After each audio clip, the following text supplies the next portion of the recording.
Unit 15. Test of True Love. 6 minutes to 6, said the clock above the information desk in New York's Grand Central Station. A tall, young lieutenant lifted his face, narrowed his eyes, and noted the time.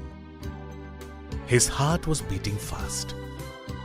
In 6 minutes, he was going to see the woman who had been in his thoughts for the past 13 months.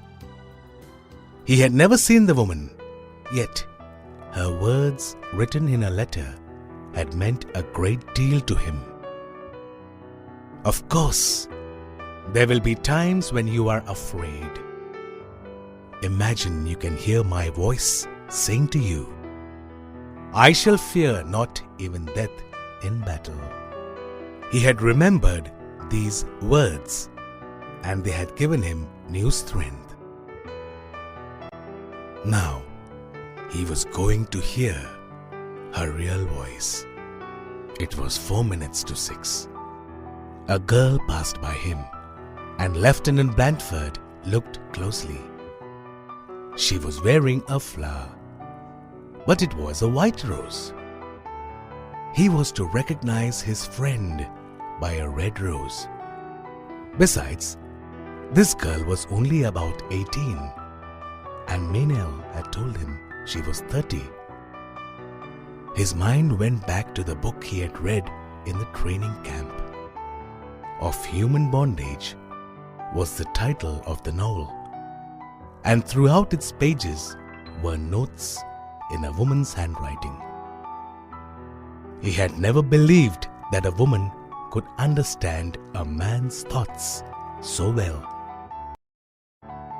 Her name was inside the cover of the book, Hollis Meynell. He had found her address in a New York telephone directory.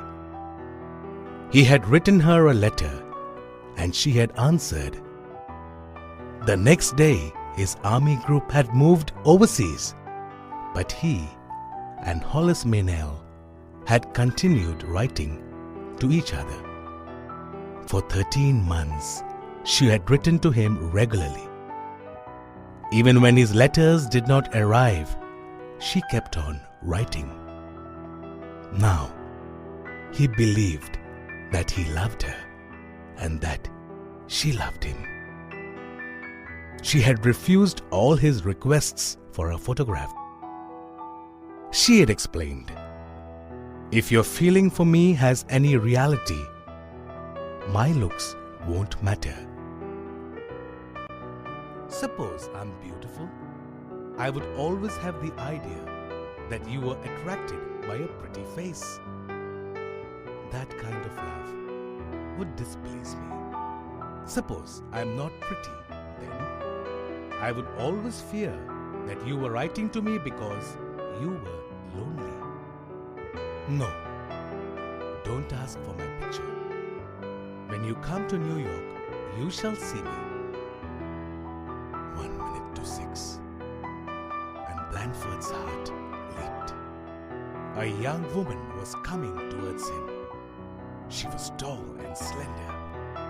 Her eyes were as blue as flowers. Her lips and chin had a gentle firmness. In her green suit, she was like springtime itself. He started walking towards her, but then he noticed she did not have a rose. As he moved, she smiled sweetly. "Going my way, soldier?" she murmured. He took one step closer. Then he saw the woman with the rose.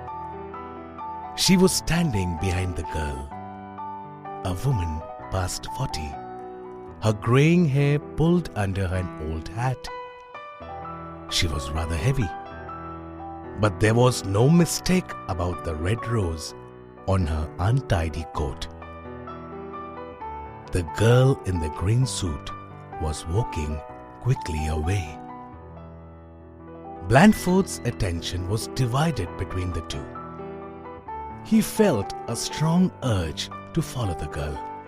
Yet, he also had a deep longing for the woman who had given him great courage and strength.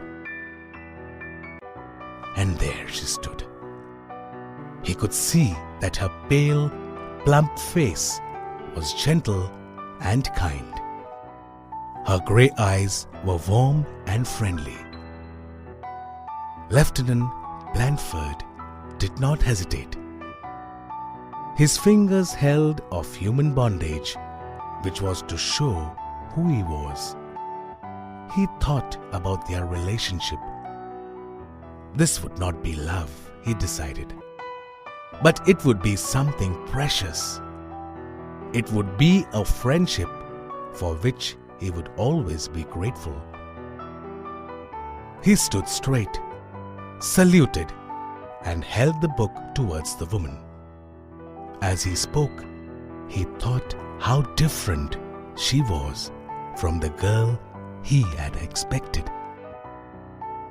I'm Lieutenant John Blandford, and you are Miss Meynell. I'm so glad we could meet. May I take you to dinner? A smile appeared on the woman's face. I don't know who you are, young man, she answered. That young lady in the green suit asked me to wear this red rose on my coat. She also said, if he invites you to dinner, tell him I am waiting at the restaurant across the street, and added, it is a test of some kind.